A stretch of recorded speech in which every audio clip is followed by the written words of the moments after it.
ನಮಸ್ಕಾರ ರೀ, ನಮ್ಮವ್ರಿಗೆಲ್ಲ ನಮಸ್ಕಾರ.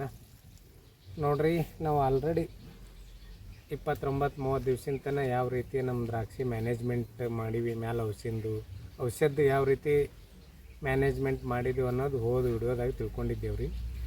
ಈ ವರ್ಷ ನೋಡ್ರಿ, ನನಗಂತೂ ವಾತಾವರಣ ಸ್ವಲ್ಪ ಚೇಂಜಸ್ ಆಯ್ತು ರೀ. ಮಾಡಿ ಬರೋದು ಒಂದು ಸ್ವಲ್ಪ, ಆಮೇಲೆ ಮುಸ್ಕಿದ ವಾತಾವರಣ ಇರೋದು, ಈ ರೀತಿ ಆಗಿರೋದ್ರಿಂದ ನಾವೇನು ಮಾಡ್ಕೊಂಡೆ ರೀ, ಇದು ಪ್ರಣಾಮ್ ಅಗ್ರೋದವ್ರದ್ದು ಕೌಸಾ ಮ್ಯಾಕ್ಸ್ ಏನದ 1 ಲೀಟರ್ ನೀರಿಗೆ 2 ml ಹಾಕಿ ನಾ ಹೊಡೆದಿನಂತ ನಿಮ್ಗೆ ಹೇಳಿದ್ದೆ ರೀ.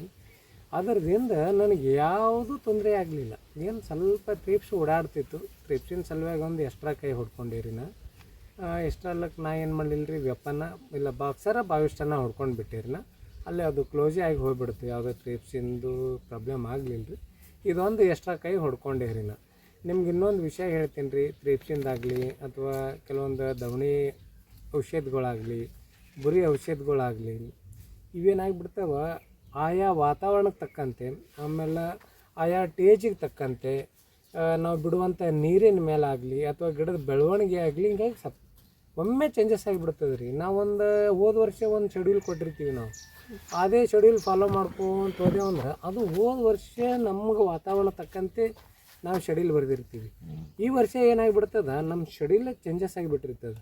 ಹೋದ ವರ್ಷ ನನಗೆ ಎಲ್ರಿ 22ನೇ ದಿವ್ಸಕ್ಕೆ ಮಳೆ ಇತ್ತು, ಈ ವರ್ಷ ಇಲ್ಲ.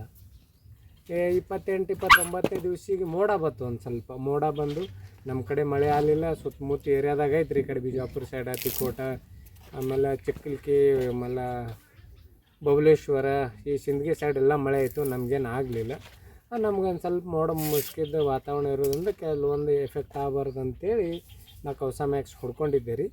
ಇದಾದ ನಂತರ ಏನು ಮಾಡಿದ್ರೆ, ಸ್ವಲ್ಪ ಬರೀ ಮೋಡ ಬರೋದು ಹೋಗೋದು, ಸ್ವಲ್ಪ ಬಿಸಿಲು ಬೀಳೋದು, ಮತ್ತು ತಂಪು ಬರೋದು, ಈ ರೀತಿ ಹಾಲಾಗತ್ತನ ನಾ ಇದು ಏನಾಗ್ಬಿಡ್ತು ರೀ, ಔಷಧ ಒಂದು ತ್ರಿಪ್ಸಿಂದ ಹೊಡ್ಕೊಂಡು ನಂತರ ಮುಂದೆ ಏನು ಮಾಡಿದ್ರಿ, ಹಾಗೆ ಪ್ಲಾಟ್ ಈ ಟೈಮ್ದಾಗ ಅಂದ್ರೆ ಫ್ಲವರಿಂಗ್ ಈ ಸಾರಿ ಅಂತೂ 28ನೇ ದಿವ್ಸಿಗೆ ಕಾಣಿಸ್ಕೊಂಡು ಬಿಡ್ತು. ಇದರದಿಂದ ನಮಗೆ ಮುಂದಾದರೂ ನಮಗೆ ನೀರು ಇಳಿಯೋದು 80 ದಿವಸ ಆದ ನಂತರ ನೀರು 78 ದಿನ ಇಲ್ಲ 80 ದಿವಸ ಆದ ನಂತರ ನೀರು ಇಳಿತದವ ಪ್ರತಿ ವರ್ಷ. ಇದು ಒಂದು ಸರ್ವಸಾಮಾನ್ಯ ಕಾಣಿಸುವಂಥ ಒಂದು ಹಂತ. ಈ ವರ್ಷ ಹಂಗಿಲ್ಲ ರೀ. ಭಾಳಷ್ಟು ರೈತರು ಹೇಳ್ಯಾರ 76ನೇ ದಿವ್ಸ ಹಿಡ್ಕೊಂಡೇ ನೀರು ಇಳಿಯೋದು ಕಾಣಿಸ್ಕೊಂಡದಂತ ಹೇಳಾಗತ್ತಾರೆ ರೀ. ಅದಕ್ಕೆ ನಮ್ಮದು ಆ ರೀತಿ ಆಗ್ಬೋದಂತ ಅನ್ನಿಸ್ತದೆ. ಈಗ ನೋಡಿರಿ, ಆ ಟೈಮ್ದಾಗ ಏನು ಮಾಡಿದೆ ರೀ, ನಾನೇ ಒಂದು ಸ್ವಲ್ಪ ತಪ್ಪಲ ಮೇಲೆ ಇಬ್ಬನಿ ಕಂಡಂಗೆ ಅಲ್ಲಾಗತ್ತು. ಆಮೇಲೆ ಸ್ವಲ್ಪ ನೀರು ಹೆಚ್ಚು ಕಡಿಮೆ ಆಗಿರೋದ್ರಿಂದ ಏನಾಗ್ಬಿಡ್ತು, ಸ್ವಲ್ಪ ಏನೋ ಒಂದು ಸ್ವಲ್ಪ ಸಮಸ್ಯೆ ಆಗಬಾರ್ದು, ಮೋಡ ಇರೋದ್ರಿಂದ ಏನು ಮಾಡ್ಕೊಂಡಿರಿ, ಕ್ಯಾಪ್ಟಪ್ ಕ್ಯಾಲ್ಸಿಯಮ್ಮ ಬೋರಾನ್ ರೀ. ಕ್ಯಾಪ್ಟಪ್ 2ರಲ್ಲಿ ಹಾಕ್ಕೊಂಡೆ ರೀ, ಕ್ಯಾಲ್ಸಿಯಮ್ಮ ಬೋರಾನ ಒಂದೊಂದರಲ್ಲಿ ಹಾಕ್ಕೊಂಡೆ ರೀ. 1 ಲೀಟ್ರ್ ನೀರಿಗೆ ಹಾಕ್ಕೊಂಡು ಒಂದು ಸ್ಪ್ರೇ ತೊಗೊಂಡ್ಬಿಟ್ಟೆ ರೀ. ಆಟೋಮೆಟಿಕ್ ಅದು ಏನು ಅದು ನಮ್ಮದು ಕೌಸಾ ಮ್ಯಾಕ್ಸ್ ಆಟೋಮೆಟಿಕ್ ಅದು ತನ್ನಿಂತಾನೇ ಅದು ಫ್ಲವರಿಂಗ್ ಭಾಳ ಸ್ಪೀಡ್ ಬಂದುಬಿಡ್ತು ರೀ. ಇಡೀ ಪ್ಲಾಟಿಗೆ ಒಮ್ಮೆ ಫ್ಲವರಿಂಗ್ ಬಂದುಬಿಡ್ತು ನಮಗೆ. ಹಾಗಾಗಿ ಏನಾಗ್ಬಿಡ್ತು ರೀ, ಒಮ್ಮೆ ಕಾಳು ಸೆಟ್ಟಿಂಗ್ ಮಾಡ್ಕೊಂಡು ಸೆಟ್ಟಿಂಗ್ ಆಗ್ಯೋದಿಲ್ಲ ಅನ್ನೋದ್ರಾಗ ನಾವು ಒಂದು ಜಿಯೋ ತೊಗೊಂಡ್ಬಿಟ್ಟೆ ರೀ. ಜಿಯೋ ತೊಗೊಳಕ್ಕೆ ಒಂದು ಪ್ಲ್ಯಾನ್ ಹಾಕ್ಕೊಳ್ಳಕ್ಕೆ ನನಗೆ ಅವಕಾಶ ಆಗಿಬಿಡ್ತು. ನನಗೆ ಯಾಕಂದ್ರೆ ಚಾಟ್ ಬರಲಿಕ್ಕೆ ಒಂದು ಅವಕಾಶ ಆಗಿಬಿಡ್ತು ರೀ ನನಗೆ. ಹಾಗಾಗಿ ಏನು ಮಾಡಿದೆ ರೀ, ಇದು ಒಂದು ಹೊಡ್ಕೊಂಡು ಇನ್ನೊಂದು ಕುತ್ಕೊಂಡು ಯೋಚನೆ ಮಾಡಿದೆ. ಈಗ ನಾವು ಕಾಳು ಸೈಜ್ ಆಗಲ್ಲ ಅಂತೇಳಿ ನಾವು ಫಾಸ್ಟು ಗುದ್ದಾಟ ಮಾಡ್ತೀವಿ. ಅದಕ್ಕೆ ಈಗ ನಾವು ಈ ಫ್ಲವರಿಂಗ್ ಟೇಜ್ ಒಳಗೆ ಏನಾರೇ ಮಾಡ್ಬೋದೇನೋ ಅಂತೇಳಿ ಭಾಳಷ್ಟು ರೈತರ ಜೊತೆ ಚರ್ಚೆ ಮಾಡಿದೆ ರೀ. ನಾನು ಯೋಚನೆ ಮಾಡ್ಕೊಂಡು ಅದಕ್ಕೆ ಮೊದಲು ಏನು ಮಾಡ್ಕೊಂಡಿವಿ, ನಮ್ಮ ಕಾಳು ಯಾಕೆ ಸೈಜ್ ಆಗಂಗಿಲ್ಲ ಅಂತಂದು ಪ್ಲ್ಯಾನ್ ಹಾಕ್ಕೊಂಡಿರಿ. ಪ್ಲ್ಯಾನ್ ಹಾಕ್ಕೊಂಡು ಲಾಸ್ಟಿಗೆ ಒಂದು ನಿರ್ಧಾರಕ್ಕೆ ಬಂದುಬಿಟ್ಟೆ. ಎಲ್ರದ್ದು ತಿಳ್ಕೊಂಡು ಬಾವಿಸ್ಟನ್ನ 100 ಗ್ರಾಮ್ ತೊಗೊಂಡೆ ರೀ, ಬಾಯೋಜಮ್ 150 ml ತೊಗೊಂಡೆ ರೀ. ಇದ್ರ ಜೊತೆ ಮ್ಯಾಗ್ನೀಷಿಯಮ್ ಸಲ್ಫೇಟ್ ಹಾಕಬೇಕಂದ್ರೆ ರೆಡಿಯಾಗಿ, ಮತ್ತು ಇದ್ರೊಳಗೆ ಆಯ್ತು ಬಿಡು, ಯಾಕೆ ಸುಮ್ಮನೆ ಎಕ್ಸ್ಟ್ರಾ ಹಾಕೋದು, ಈಗ ಮ್ಯಾಗ್ನೀಷಿಯಮ್ ಸಲ್ಫೇಟ್ ಮತ್ತೊಂದು ಬೇರೆ ಕೈ ಒಳಗೆ ಹೊಡ್ಕೊಂಡ್ರೆ ಆಯ್ತಲ್ಲ ಅಂತ ತಿಳ್ಕೊಂಡು ನಾ ಏನು ಮಾಡಿದೆ ರೀ, ಬಾಯೋಜಮ್ಮ 100 ಲೀಟ್ರ್ ನೀರಿಗೆ 150 ml ರೀ, ಬಾವಿಸ್ಟನ್ 100 ಗ್ರಾಮ್ ಹಾಕಿ ಒಂದು ಸ್ಪ್ರೇ ತೊಗೊಂಡ್ಬಿಟ್ಟೆ ರೀ. ಆಟೋಮೆಟಿಕ್ ಕಾಳಿನ ಕಲರ್ ಚೇಂಜ್ ಆಗಿಬಿಡುತ್ತೆ, ಗ್ರೀನ್ ಗಿಣಿ ಹಸಿರಾಗಿಬಿಡುತ್ತೆ ನನ್ನ ಪೂರ. ಹಿಂಗೆ ಪ್ರತಿ ವರ್ಷ ಹಂಗೆ ಇರ್ತಿತ್ತಿಲ್ಲ. ಆಮೇಲೆ ನಾವು ಹಿಂಗೆ ಅರಳದ ಹೂವು ಏನದಲ್ಲ ಸೈಜ್ ದೊಡ್ಡದು ಅನ್ಸಲ್ಕತ್ತು. ನಾವು ಇದು 27ನೇ ದಿವ್ಸಕ್ಕೆ ಒಂದು ಜಿಯೋ ತೊಗೊಂಡಿವಲ್ಲ, ಯಾವ ತೊಗೊಂಡಿದ್ದೆ ರೀ ನಾ ಆ ಟೈಮ್ದಾಗ, ಇದು ರೀ ಡಿವೈನ್ ತೊಗೊಂಡಿದ್ದಲ್ಲ ಇದು ಕೆಲಸ ಮಾಡ್ಯಾದ, ಇದರದಿಂದ ನನಗೊಂದು ಸ್ವಲ್ಪ ಪಾಯಿಂಟ್ ಆಗ್ತದ ಅನ್ನೋದು ಅವಾಗೇ ಗಪ್ನೆ ಗೊತ್ತಾಗಿಬಿಡ್ತು ನನಗೆ. ಗೊತ್ತಾಗಿ ಏನು ಮಾಡ್ಕೊಂಡೇರಿ, ಈ ಕೈ ಒಂದು ಹೊಡ್ಕೊಂಡು ಬಿಡೋಣ. ನನಗಿಲ್ಲಿ ಯಾವುದೇ ರೀತಿಯಂಥ ಕೊಳೆ ರೋಗದ ಸಮಸ್ಯೆನೇ ತೋರಿಸೋಕೆ ಇದು ಇಲ್ಲ. ಅದಕ್ಕೆ ನನಗೆ ಅವರು ಇದು ಕೌಸಾಮ್ಯಾಕ್ಸ್ ಕಂಪ್ನಿಯವ್ರು ಹೇಳಿದ್ರು ನನಗೆ, ನೀವು 10 ದಿವಸ ತನಕ ಔಷಧ ಹೊಡಿಲಾರ್ದೆ ಇರ್ರಿ, ನಿಮ್ಗೆ ಆರಾಮ್ ಬೇಕಾದಷ್ಟು ಮಳೆ ಬರಲಿ, ಏನೇ ಆಗಲಿ. ಇದೊಂದು ಈಗ ನಾವು ಬುರಿ ದವಣೆ ಬರ್ಲಾರಂಗೆ ಕೆಲವೊಂದು ಮುನ್ನೆಚ್ಚರಿಕೆ ಔಷಧಗಳು ಅದಾವಲ್ಲ ರೀ. ಈ ಬುರಿ ಬರ್ಲಾರಂಗೆ ಅಕ್ರೇಸಿವ್ ಅದ, ಬಂದ ಬಳಿಕ ಮೆರಿವನ್ ಅದ. ಬುರಿ ಬರ್ಲಾರಂಗೆ ನೋಡ್ಕೊಳ್ಳೋದು ಲೋನ ಐತಿ, ಬಂದದ್ದನ್ನು ಸುಟ್ಟು ಹಾಕೋದು ಲೋನ ಮಾಡ್ತದೆ. ಹಿಂಗೆ ಇದು ಏನದ ಒಂದು ಅಡ್ವಾನ್ಸ್ ಕೆಲಸ ಮಾಡುವಂಥ ಒಂದು ಪ್ರಾಡಕ್ಟ್ ಅದಂತ ಅವ್ರು ಹೇಳೋಣ. ನಾವು ಇದು ಯೂಸ್ ಮಾಡ್ಕೊಂಡಿನಿ. ಅದು ಯಾವುದೇ ರೀತಿಯಂಥ ಸಮಸ್ಯೆ ತೋರಿಸಲಿಲ್ಲ. ಆಮೇಲೆ ಏಕದಮ್ ಏನಾಗಿಬಿಡ್ತೀರಿ, ನಂದು 36-37ನೇ ದಿವ್ಸಿಗೆ ಏನಾಗಿಬಿಡ್ತು, ಏಕದಮ್ ತಪ್ಪಲ ಮೇಲೆ ಇಬ್ಬನಿ ಜೋರು ಬೀಳಾಕತ್ತಿಲ್ಲ. ಮಾಡಿ ಬಂದಾಗಿಬಿಡ್ತು. ಆಟೋಮೆಟಿಕ್ ವಾತಾವರಣ ಚೇಂಜ್ ಆಗಿ ಮಾಡಿ ಬರ್ಲಿಕ್ಕೆ ಸ್ಟಾರ್ಟ್ ಮಾಡಿಬಿಡ್ತು.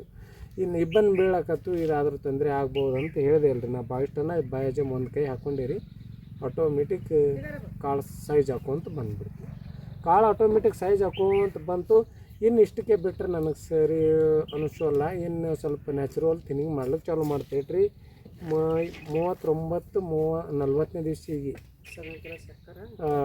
ಆಟೋಮೆಟಿಕ್ಕಾಗಿ ಏನಾಗ್ಲಕತ್ತು, ಕಾಳು ಸೈಜ್ ಆಗಲಿಕ್ಕೆ ಚಾಲೂ ಮಾಡ್ತು, ಥಿನ್ನಿಂಗ್ ಮಾಡ್ಕೊಳಕ್ಕೆ ಚಾಲೂ ಮಾಡ್ತೀರಿ. ಈ ಟೈಮ್ದಾಗ ನಾವು ಇನ್ನೊಂದು ಕೆಲಸ ಮಾಡ್ಕೊಂಡ್ರೆ ಹೆಂಗೆ ಆಗ್ತದ ಅಂತ ತಿಳ್ಕೊಂಡು SRP ತೊಗೊಂಡಿರಿ, ಶುಲ್ಕಾನ್ ರೋಗ ನಿರೋಧಕ ಶಕ್ತಿ. ಮತ್ತು ಒಂದು ಸ್ವಲ್ಪ ಇದೇ ಟೈಮ್ದಾಗೆ ಬುರಿ ಅಟ್ಯಾಕ್ ಮಾಡ್ತಿರ್ತೀವಿ ರೀ, ಫಡಕ್ ಒಳಗಿನ ಹೊಟ್ಟೆನ ಗುಣಿಗೆಲ್ಲ ಬರೀ ಅಟ್ಯಾಕಿಂಗ್ ಇರ್ತದಲ್ಲ, ಅಟ್ಯಾಕ್ ಆಗ್ತದಲ್ರಿ ಒಮ್ಮೆ. ಆ ಟೈಮ್ದಾಗ ಅಟ್ಯಾಕ್ ಆಗ್ತದ ಬಾ ಅಂತಂದು ನಾ ಏನು ಮಾಡ್ಕೊಂಡೇರಿ, ರೋಗ ನಿರೋಧಕ ಶಕ್ತಿ ನಮ್ಮ ಗಿಡದೊಳಗೆ ಹೆಚ್ಚಾಗಲಿ, ರೋಗ ಬರಲಾರ್ದಂಗೆ ಏನು ಮಾಡ್ಕೊಂಡೇರಿ, ಸಿಲಿಕಾನ್ SRP ಏನು ಮಾಡಿದೆ 200 ಗ್ರಾಮ್ ತೊಗೊಂಡೆ. ಕಾಂಬಿ 150 ಗ್ರಾಮ್ ತೊಗೊಂಡೇರಿ. ಸ್ವಲ್ಪ ಜಾಸ್ತಿ ತೊಗೊಂಡೀನಿ ರೀ. ನಲ್ಲಿ ಕಾಂಬಿ ಒಂದರಲ್ಲೇ ಅದಕ್ಕೆ ಆದ್ರೂ ನಾ ಜಾಸ್ತಿ ತೊಗೊಂಡೀನಿ ರೀ. ಮ್ಯಾಗ್ನೀಷಿಯಮ್ ಸಲ್ಫೇಟ್ 300 ಗ್ರಾಮ್ ತೊಗೊಂಡೀನಿ ರೀ.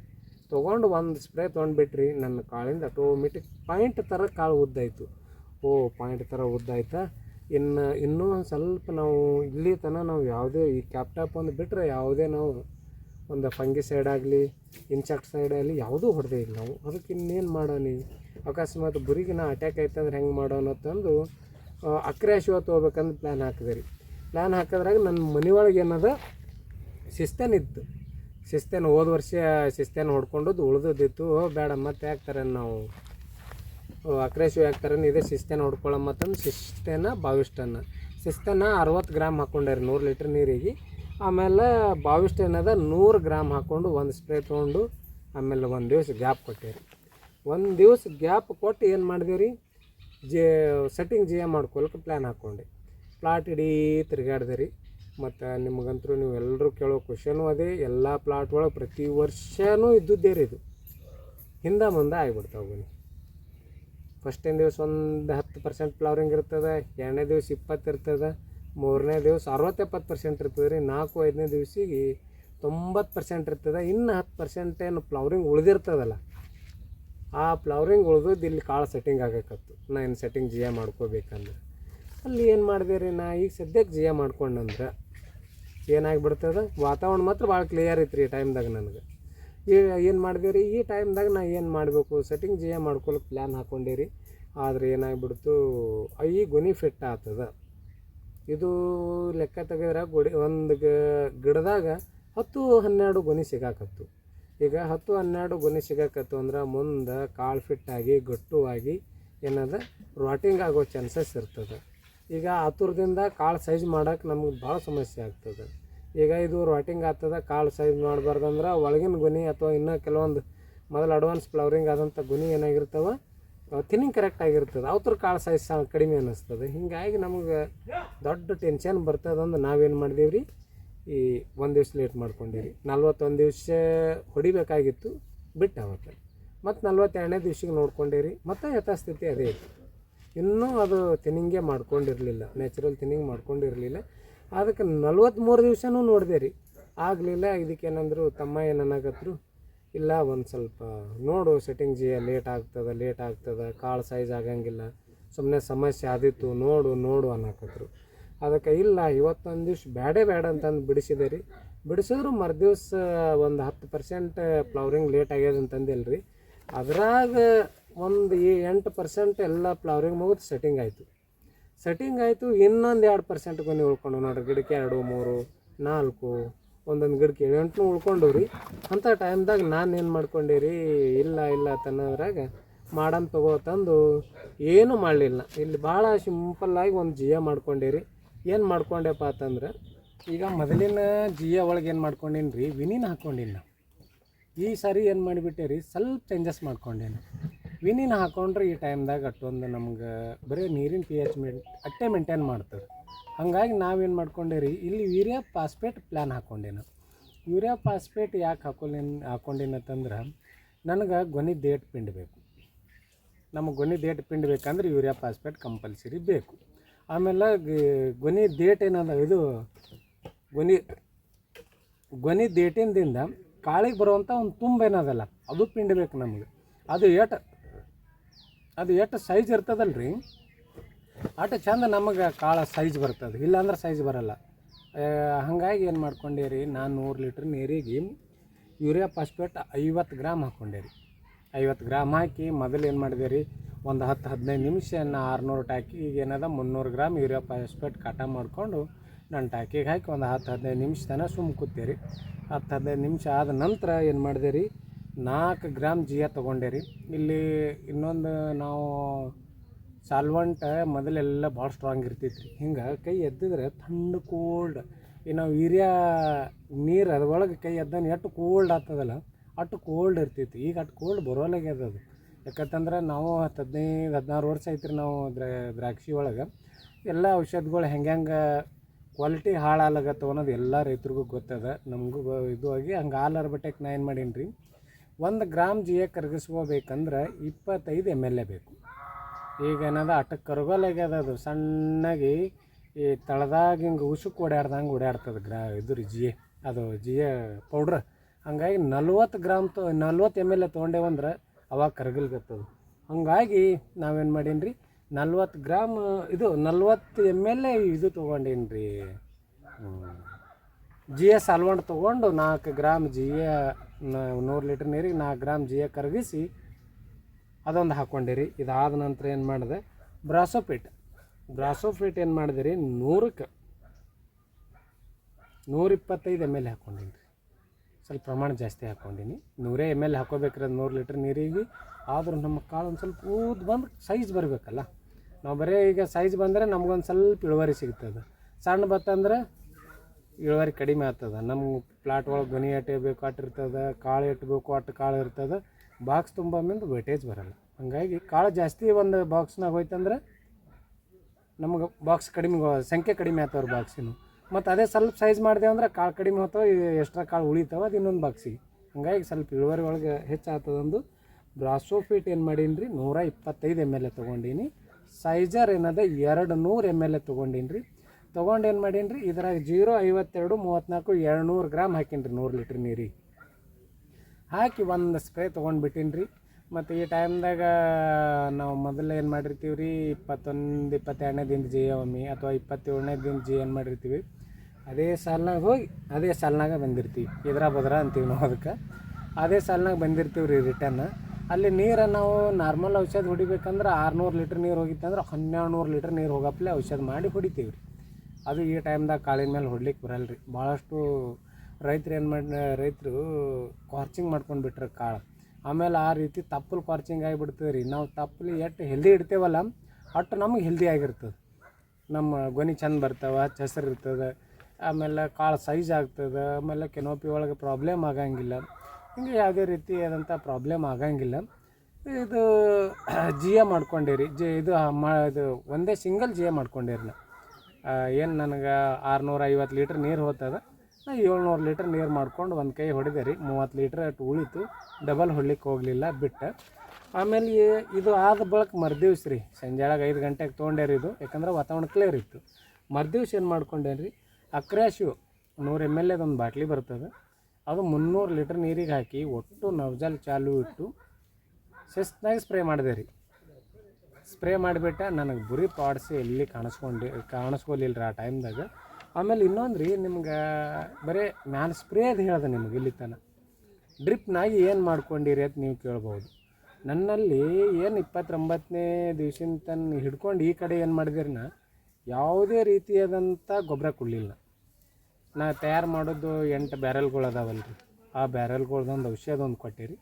ಆಮೇಲೆ ಕರೆಕ್ಟಾಗಿ ನನಗೆ ಕಾಳು ಸೆಟ್ಟಿಂಗ್ ಆಗಲಿ, ಕರೆಕ್ಟಾಗಿ ವರ್ಕ್ ಆಗಲಿ, ಕಾಳು ಸೆಟ್ಟಿಂಗ್ ಚೆಂದ ಆಗಲಿ ಅನ್ನೋ ಒಂದು ಉದ್ದೇಶ ಇಟ್ಕೊಂಡು ಏನು ಮಾಡಿದೆ ರೀ, ನಾ ತಯಾರು ಮಾಡಿದಂಥ ಮಿಕ್ಸ್ ಮೈಕ್ರೋ ನ್ಯೂಟ್ರಂಟ್ ಏನದ ಅದಲ್ಲ ರೀ 200 ಲೀಟ್ರ್ ಅಂದ್ರೆ ನಾನು ನಿಮ್ಗೆ ವಿಡಿಯೋದಾಗ ತೋರಿಸಿನಲ್ಲ ರೀ 10 ನಂಬರ್ ಬ್ಯಾರಲ್. ಆ ಬ್ಯಾರಲ್ದಂದು ಏನದ 1 ಎಕರೆಗೆ 5 ಲೀಟ್ರ್ ಅಂತ ಹಿಡ್ಕೊಂಡು ಕೊಟ್ಬಿಟ್ಟಿರಿ ನಾ ಡ್ರಿಪ್ನಾಗ ಕೊಟ್ಟು. ಆಮೇಲೆ ಏನದ ನಾ ತಯಾರು ಮಾಡೋದು 8 ಬ್ಯಾರಲ್ದಂದು 1 ಎಕರೆಗೆ 5 ಲೀಟ್ರ್ ಅಂತ ಕೊಟ್ಟುಬಿಟ್ರಿ. ಕೊಟ್ಟು ಜಿಯ ಮಾಡಿಕೊಂಡು ಅಕ್ರಾಶಿ ಹೊಡ್ಕೊಂಡು 2 ದಿವ್ಸ ಯಾವುದೇ ಔಷಧ ಸ್ಪ್ರೇ ತೊಗೊಲಿಲ್ಲ. ಹಿಂಗಾಗಿ ಏನಾಗಿಬಿಡ್ತು ರೀ, ಏಕ್ದಮ್ ನನ್ನ ಕಾಳು ಸೈಜಾಗಿ ಬಂದುಬಿಡ್ತು. ಸೈಜಾಗಿ ಬಂದುಬಿಡ್ತು. ಕಾಳು ಅಟ್ಟೆ ಥರ ಪಾಯಿಂಟ್ ಆದವ್ರ ಥರ ಒಮ್ಮೆ ಕಾಳು ಸೈಜ್ ಚೆಂದಾಗಿ ನನ್ನ ಪ್ಲಾಟ್ ಆಯ್ತು ರೀ. ಈ ರೀತಿ ನಾವೊಂದು ಶೆಡ್ಯೂಲ್ ಮಾಡ್ಕೊಂಡೆ ರೀ. ಈಗ ಶೆಡ್ಯೂಲ್ ನೀವು ವಿಡಿಯೋದಾಗ ಶೆಡ್ಯೂಲ ನೀವು ಹೋದ ವರ್ಷ ನಂಗೆ ಕಂಟಿನ್ಯೂ ಆಗಿ ಕೊಡಲಾಗಿರಿ ಅಂತ ನೀವು ಕೇಳಾಕತ್ತೀರಿ. ಆದ್ರೆ ಅಲ್ಲಿ ನಾ ಮಾಡ್ಕೊಳ್ಳೋ ಸಿಸ್ಟಮ್ ಬೇರೆ ಇದೆ ರೀ. ಡ್ರಿಪ್ನಾಗಂತೂ ಒಂದು ಕಾಳು ಗೊಬ್ಬರ ಕೊಟ್ಟಿಲ್ಲ ರೀ, ನಾ ಒಂದು ಕಾಳು ಗೊಬ್ಬರ ಕೊಟ್ಟಿಲ್ಲ ರೀ. ಹಾಗಾಗಿ ನಾವು ಏನದ ನಿಮ್ಗೆ ಹೇಳ್ಬೇಕಂದ್ರೆ ನಾ ಅಲ್ಲಿ ನನಗೆ ತಿಳಿಯೋತನ ಅಲ್ಲಿ ಗೊತ್ತಾಗಲ್ಲ. ಈಗ ನನಗೆ ತಿಳಿದ ಬಳಿಕೆ ನಿಮ್ಗೆ ವಿಡಿಯೋ ಮಾಡಿ ಹೇಳ್ಬೇಕು ನಾನು. ಇಲ್ಲ ಅಂದ್ರೆ ಮೊದಲೇ ನಂಗೆ ವಿಡಿಯೋ ಬೇಕಾಗಿತ್ತಂದ್ರೆ ಏನದ ಕಂಪಲ್ಸರಿ ನಿಮ್ಗೆ ಕಳಿಸ್ತಿದ್ದೆ ರೀ. ಇಟ್ಟು ಹೇಳ್ತಾ ಈ ವಿಡಿಯೋ ಇಲ್ಲಿಗೆ ಮುಗಿಸ್ತೀನಿ. ನಮಸ್ತೆ.